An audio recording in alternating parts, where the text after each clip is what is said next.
Кулатууда 6 стиль бар. Ошонун биринчи стили кол канжар стили болуп кетет. Кулатуу бул салыштырмалуу жаңы кыргыз күрөшү.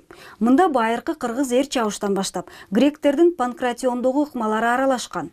Андыктан Кыргызстанда кулатуунун 2 версиясы колдонулуп келет. Эл аралык айдыңда мушташ боюнча күч сынашса, эр чабыш же түртүшүү версиясын өлкө аймагында өнүктүрүп келишет. Калтек кол дубинкада. Буда иштегенибиз, ылдый отурабыз, колду түз алабыз, муштумду тийебиз, удар челюстке кетет. Анан курсакка тийебиз, түртөбүз. Кулатуунун түртүш версиясынын ыкмаларын чыгыш өнөрлөрүнүн устаты Темир Турузбеков иштеп чыккан. Урмат Асанбаев дагы бул спорт түрүнүн улантуучусу. Убагында эл аралык турнирлерге катышып жүргөн спортчу азыр жаштарды үйрөтүп келет. Мушташ версиясы болсо, бир аз андан жеңилирээк.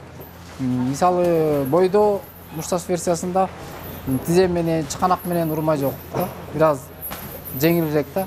Стойкада да, партерде да чыканак тизе баш урмай жок. Эр таймаш версиясында ошо бир аз жесткийрээк, ошо чыканак менен тизе менен урса болот да. 23 жашар Бактияр кулатуу боюнча Казакстандан алтын медаль алып келди. Орто Азия өлкөлөрүнүн 40ка жакын атаандаштарын жеңүү оңойго турган жок дейт. Кыйын болгону эми баягы психический кыйын болду. Психический. Бул эми спорт аябай кооптуу спорт болгондуктан барганча ойлондук, кандай болуп кетет, кандай өзүмдүн кандай көрсөтө алам. Кыргызстандын атынан ишенип мага жөнөтүп аткандан кийин дагы бул өзүнчө башка сезим да. Кулатуу Бактиярдын алеги бош убактысында гана машыгат. Негизги кесиби жаза аткаруу башкармалыгына караштуу 47-чи колонияда көзөмөлдөөчү болуп кызмат өтөйт. Антсе да Кыргызстандын өнүгүүсүнө салымын кошо алды. Эң биринчи жаштарга патриот болсун демекмин. Спортту көтөрүп, Кыргызстанга салымын кошкула демекчимин. Кулатуу боюнча турнир Казакстандын Чуу шаарында март айында өткөрүлдү. Кыргызстандан 5 мушкер катышып, 5 өтүң сыйлыкка ээ болушту. 3 алтын, 2 күмүш медаль алышып, Жамбыл облусунун баш байгесин Кыргызстанга алып келишти. Түштүк жергесинде өкүлчүлүгү жок. Ошакка Оштон, Жалал Абадтан, Баткенден залдарды алалы деп атабыз.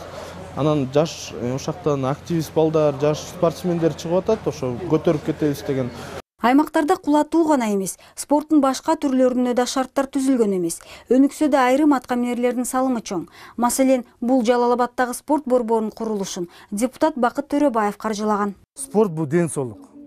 Спорт деген бул тарбия, спорт деген бул маданият. Биздин азыр айылдагы жаштарыбыз клубтар жок.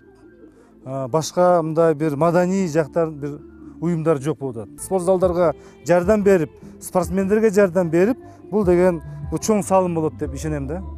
Спорт залдарынан тышкары аймактарда устаттардын айлык акылары, спортчулардын эл аралык таймаштарга каржылоо маселеси курч турат. Андыктан бул тармак демөөрчүлөргө муктаж. Канткени менен кыргыз спортчулары дүйнөлүк айдыңда жалпы өлкөнүн намысын коргошууда.